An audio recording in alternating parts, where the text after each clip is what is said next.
भगवान शिव कह रहे मैं तुम्हें एक गुप्त बात बताता हूं, वेद पुराण शास्त्र जितने दुनिया में हैं सभी नेके बनाए तो हैं, करोड़ों बार उसका निरीक्षण करके निकाला गया कि सबका सार है नाम। जो करोड़ों बार वेद मंत्रों शास्त्रों पुराणों संहिताओं का अध्ययन करने से पुण्य होता है, वो एक नाम से प्राप्त हो जाता है। नाम चाहे जैसा भी पापी हो, प्राण छूटते समय किसी भी प्रकार से यदि वो एक बार भगवान नाम उच्चारण कर लेता है तो वह उत्तरायण में सूर्य मंडल को भेद कर जो योगी लोग परम धाम को जाते हैं वो उसी परम धाम को नाम जापक जाएगा, यदि अंत समय भगवान का नाम आ जाए। अंत समय नाम आना बहुत कठिन होता है, क्योंकि जन्मत मरत दुषा दुख हुई। जब प्राण प्रयाण का समय होता है तो कफ पित्त बात ये तीनों अपनी मर्यादा से ऊपर उठ जाते हैं और बड़ा ही दुख होता है। नस नाड़ियों में कफ व्याप्त हो जाता है, सांस लेने में परेशानी आती, पित्त बहुत ज्वलनशील बढ़ जाता है, वायु बढ़ जाती है, सन्निपात स्थिति आ जाती है। उस समय भयानक पीड़ा में कौन भगवान का स्मरण करे? तो जीवन भर यदि स्मरण किया है तो उस समय भगवान की कृपा से भगवान का नाम नहीं छोड़ता।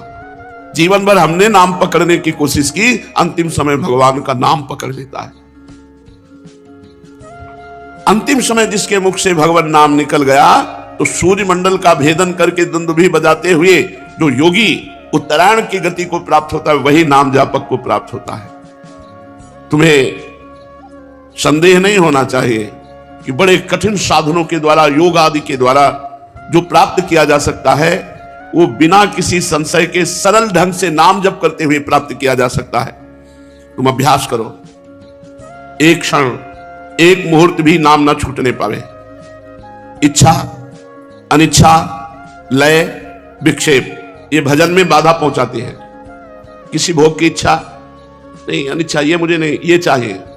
इच्छा और अनिच्छा और लय, भजन में बैठे सो गए। भजन की जहां बात है मन नहीं लगता।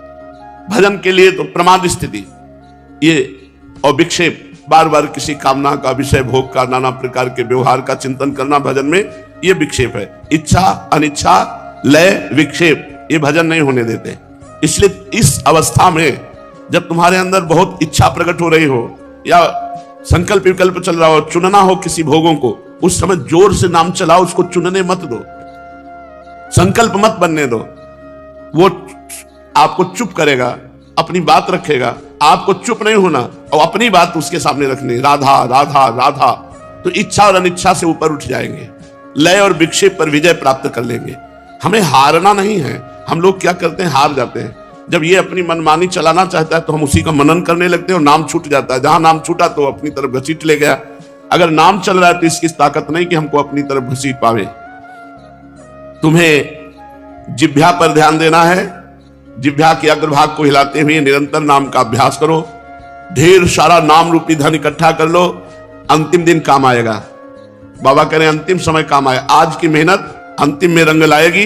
जब तुम्हारे जाने का समय होगा तब निकलेगा राधा और लाडली जो आपके नेत्रों के सामने होंगी और आपका जन्म जन्म का भटकना बंद हो जाएगा। घोर पापी लोग जब भगवान का नाम लेते हैं तो धीरे धीरे उनके पाप नष्ट होते हैं, जबकि सामान्य पापियों के पाप तो जल्दी नष्ट हो जाते हैं, लेकिन जो महत पापी होते हैं उनको ज्यादा दिन नाम जप करके पाप को नष्ट करना होगा। जो सात्विक प्रभाव के लोग हैं उनका तो बहुत जल्दी पाप नष्ट हो जाता है, हृदय द्रवित होने लगता है। नाम का एक एक अक्षर सच्चिदानंद में ज्योतिर्मय है। जैसे रा बड़ा की मात्रा, धा बड़ा की मात्रा, बोले सच्चिदानंदमय है, ये तेजोमय है, ये ज्योति बिंदु स्वरूप है। साधक आंख नाक रोम रोम में नाम को बसा ले। नाक में कैसे? नाक के तालू के स्थान पर एक ठसक से आवाज निकाली जाती है, श्वास की कटिंग करके। श्वास ले रहे हैं, उसको काट करके निकाल रहे हैं, चल रहा है नाम। जैसे आप कभी कोई गुनगुनाते हैं तो नाक से ही तो गुनगुनाते हैं, उसे और धीमा करो, आवाज बाहर न निकलने पर, फिर गुनगुनाओ। तो कह रहे हैं आंख, नाम लिखा दिखाई दे रहा है, नाक उसकी ठसक से उच्चारण कर रहे हैं, कान वही हम सुन रहे हैं। आंख नाक कान, फिर रोम रोम, नाम का इंजेक्शन लगाओ, परमानंद में डूब जाओ। पूज्य बाबा कहते हैं नाम के सिवा कोई और उपाय नहीं कि ऋषि ऋण से मुक्त कोई हो जाए। मातृ ऋण, पितृण, देव ऋण, ये तो जे भी भगवान के शरणागत हुआ जाता है सो इनसे मुक्त हो जाता है, क्योंकि सच्ची माता भगवान है, सच्चे पिता भगवान है, सच्चे देव भगवान है। तुम्हें वो माता च पिता तुम्हें वो बंधुश्च सखा तुम्हें। लेकिन बिना नाम जप के ऋषि ऋण से नहीं उतर सकते। अगर ऋषि ऋण से मुक्त होना है, जन्म मरण से मुक्त होना है तो नाम जप। मधुर मधुर में तन मंगलम मंगलानाम सकल निगम वल्ली सत्फलम चित स्वरूपम सकृदपि परिगीतम हेलया श्रद्धया वा भृगुवर नर मात्रम तारेत कृष्ण नाम। सबसे मधुर से मधुर मीठा नाम भगवान नाम है। कृष्ण बोलो, राम बोलो, शिव बोलो, राधा बोलो, हरि बोलो। मंगलों का भी मंगल करने वाला भगवान का नाम है। अरे भगवान का भी मंगल करने वाला भगवान का नाम है। आप भागवत में पढ़ के देखिए, जब तृणावर्त भगवान को उठाकर आकाश में ले जाता है, भगवान उसका उद्धार करते हैं, तृणावर्त की छाती में भगवान मिलते हैं, तो ब्रजवासी जन उन्हें गोद में उठाते, मैया अपने हृदय से लगाते, फिर जाकर के भगवान नामों से भगवान की रक्षा करते हैं। ऋषिकेश तेरी अमुक जगह रक्षा करे, वासुदेव तेरे अमुक जगह रक्षा करे। भगवान के नामों से भगवान की रक्षा कर रहे हैं। पता चला कि भगवान का नाम इतना समर्थ है कि वो भगवान की भी रक्षा कर ले। तो कह रहे हैं मधुर मधुर ते तन मंगलम मंगलानाम, मधुर मधुर में तन मंगलम मंगलानाम। ये मधुर से भी मधुर है भगवान नाम, मीठा से भी मीठा है, और मंगलों का भी मंगल करने वाला, मंगल भवन भगवान का भी मंगल करने वाला है। फिर हम जीव का मंगल होने में कौन सी संशय वृत्ति है। समस्त वेद रूपी लता का ये मधुर रस फल है भगवान नाम। नाम जप कर रहे हो तो वेद का फल का स्वाद ले रहे हो, और नाम चिन्मय स्वरूप है। ऐसा ये भगवान नाम है, ऐसा कृष्ण नाम है, हरि नाम है, राधा नाम है। श्रद्धा से ले अथवा अवहेलना से, कैसे भी मात्र भगवान का नाम जीव का उद्धार कर देता है, चाहे भाव से, कुभाव से, श्रद्धा से, अवहेलना से। अरे तुम क्यों चुप हो, नाम ले लो। ये मधुर रस है, बड़ा मादक है, बड़ा नशा है नाम में। नाम के माधुर्य का चस्का लग गया तो समझ लो सब कुछ प्राप्त कर लिया। नाम ही ईश्वर है, नाम ही मधुराति मधुर है, नाम ही बहुत विशद महिमा वाला है। अर्थात जीव की तो बात जाने दो, ऋषि मुनियों की बात जाने दो, कहां लगी नाम बड़ाई, राम न सकहि नाम गुण गाई। स्वयं भगवान भी अपने नाम की महिमा, इतना विशद महिमा है कि स्वयं अनंत शक्ति संपन्न भगवान भी नाम की महिमा का पार नहीं पाते। देखो, कोई भी मिष्टान, मिठाई जब जिह्वा पर रखते हैं तो रसेंद्री तुरंत माधुर्य का बोध कराती है, कितना मीठा है, सरस है। लेकिन कुछ क्षणों के बाद अरुचि हो जाती है। कोई भी पदार्थ कितना भी मीठा हो, आप खाओ, थोड़ी देर में अरुचि हो जाएगी, बस पदार्थ का सेवन रुक जाएगा, स्वाद माधुर्य खत्म हो जाएगा। पदार्थ अधिक सेवन नहीं कर सकते, 10 मिनट पाओगे, 20 मिनट पाओगे, इसके बाद रुक जाओगे। लेकिन नाम का तुरंत माधुर्य अनुभव में नहीं आता। मिठाई का तो तुरंत आ गया, ये प्रश्न भी हुआ था। नाम का तुरंत नहीं आता, बड़ा विलक्षण मीठा है। जब इसे वैखरी में जिह्वा पर रखोगे, राधा राधा राधा, मिठाई तो एक प्राकृतिक मीठा है, ये तो चिदानंद मीठा है, लेकिन ये तुरंत नहीं लगेगा, तुरंत जलन पैदा शुरू हो जाएगी। जो ही नाम शुरू करोगे प्रारंभ में तो मन भागेगा, बड़ी घबराहट सी लगेगी, एक अरुचि सी लगेगी, कोई स्वाद नहीं आएगा, क्योंकि पहले नाम तुम्हारे पाप नष्ट करेगा, तुम्हारा मल नष्ट करेगा, विक्षेप नष्ट करेगा। फिर धीरे धीरे इसमें आसक्ति होती, धीरे धीरे इसका स्वाद आता है, और जहां स्वाद आया तो प्रतिपल कई गुना स्वाद नाम का बढ़ता चला जाएगा।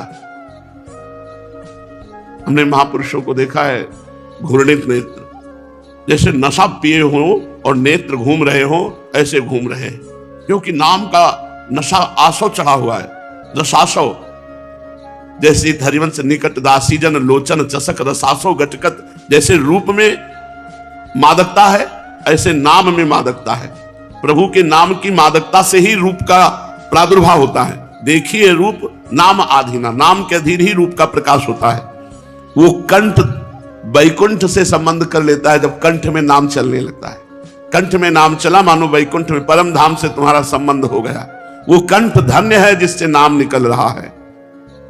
और ये मधुर मधुरतम होता हुआ बैखरी से मध्यमा में पहुंचेगा, गले में, और मध्यमा से फिर हृदय में पहुंचेगा सहस्त्रसार, सहस्त्रसार हृदय से फिर सुषुम्ना नाड़ी, फिर सुषुम्ना नाड़ी से कुंडलनी। अपने आप कुंडलनी जागृत हो गई। सुप्त भुजंगिनी जिसे कहते हैं, ये नागिन की तरह होती है इसलिए भुजंगिनी कहा। वो नाम जाके इतनी जोर से चोट पहुंचाता कि कुंडलनी जागृत हो जाती, और जे ही कुंडलनी जागृत हुई तो सब ज्ञान विज्ञान सिद्धियां रिद्धियां सब जागृत हो जाती है।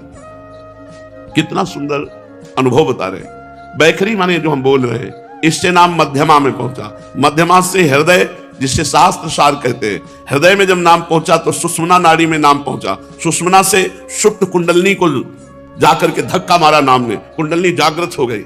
जो बड़े बड़े योगी जन बड़ी कठिनाई से जागृत करते हैं नाम जापक की, वो सहज में कुंडलनी जागृत हो जाती है।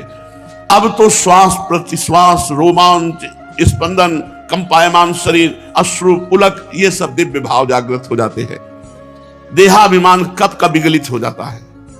उसी सहस्त्रसार, बहुत सुंदर बात है, जो हृदय है सहस्त्रसार में अनेक हजारों करोड़ों जन्मों की स्मृतियां दबी हैं। जब कुंडलनी जागृत हुई, सहस्त्रसार कमल खिला, तो उसे अनेक जन्मों की अपनी पूरी इतिहास दिखाई देने लगा। पीछे जन्म में था, 98 जन्म में था, 108 जन्म में था, ऐसे। जैसे भीष्म जी कह रहे हैं कि 100 जन्म तक तो मैं देख रहा हूं, तो भगवान ने कहा और आगे देखो। तो सहस्त्र सहस्त्र जन्मों की स्मृतियां उसकी जागृत हो जाती है। तुम्हारे इस जन्म के देहाभिमान ने जन्मांतरों की स्मृति को रुद्ध कर दिया। जहां यह देहाभिमान गलित हुआ तो ही अनंत जन्मों की स्मृति जागृत हो गई। अब सुषुम्ना से जप होने लगा, अविद्या नष्ट हो गई, कारागार गृह खुल गया, बंधन खुल गया, और जीव जीवन मुक्त होकर भगवत राज्य में विचरण करने लगा। अपरिग्रहस्थय्येर जन्म कथांता संबोधा। जीव ही दूसरों से सुख लेना बंद हुआ और भजन का सुख प्रकट हुआ, तो पूर्व जन्म से कैसे तुम मनुष्य बने, क्या थे, ये तुरंत स्मृति खुल जाती है। इस बात का भली भांति ज्ञान हो जाता है कि ये योग वासिष्ठ में वर्णन है। सरस्वती जी अपनी शिष्या को दिखाती हैं, उनके पति युद्ध में मारे जाते हैं, राजा होते हैं, तो बहुत विलाप करती हैं और सरस्वती जी का स्मरण करती है। सरस्वती जी उनकी मित्र थी, तब उन्होंने कहा कि तुम इनको पति मानती थी इसलिए विलाप कर रही हो, आओ तुम्हें दिखाएं कितने तुमने पति बनाए, पुत्र बनाए, कितनी बार तुम्हारा जो पति है तुम्हारा पत्नी बना, ये आओ हम तुम्हें दिखा। कई जन्मों के घरों में ले गई और बोले इस जन्म में तुम्हें, और उसको स्मृति जागृत होती जा रही, हाँ हाँ हाँ, तो बोले बस ये खेल चल रहा है। तभी वो विशुद्ध ज्ञानी चूड़ाला जी नाम से प्रसिद्ध हुई, बहुत बड़ी महापुरुष हुई। सरस्वती जी की कृपा से उनको बोध हो गया। तो जो ही किसी से कोई प्रतिग्रह नहीं लेता, बाह्य सुख का त्याग किया और आंतरिक नाम जब का सुख प्राप्त हुआ, तो देहाभिमान गलित हुआ। यही देहाभिमान स्मृति को नष्ट किए हुए है। जो ही देहाभिमान गलित हुआ तो अनेक जन्मों की स्मृति उसको जागृत हो जाती है। अब सुषुम्ना से जब जब चलता है तो देह भाव का त्याग होकर के जन्मांतरों की स्मृति में जब आया, मैं कौन था, मैं क्या क्या बना, तब उसको सच्चा वैराग्य हो जाता है इस जन्म से। सब नाटक, पूर्व जन्म में क्या था, पूर्व जन्म में क्या था, उसके पहले क्या, ये सब चला रहा है, तो ये भी सत्य नहीं है। क्या क्या था, कौन कौन बना, ये सब स्मृति प्रकाशित हो जाती है। तब उस समय उसे नाम से अनुराग हो जाता है। बड़ी उपलब्धियां नाम से प्राप्त हुई, तो अब नाम वो छोड़ नहीं सकता। स्त्री पुत्र विषय वैभव लोक परलोक सबसे वैराग्य हो गया जब स्मृति जागृत हुई।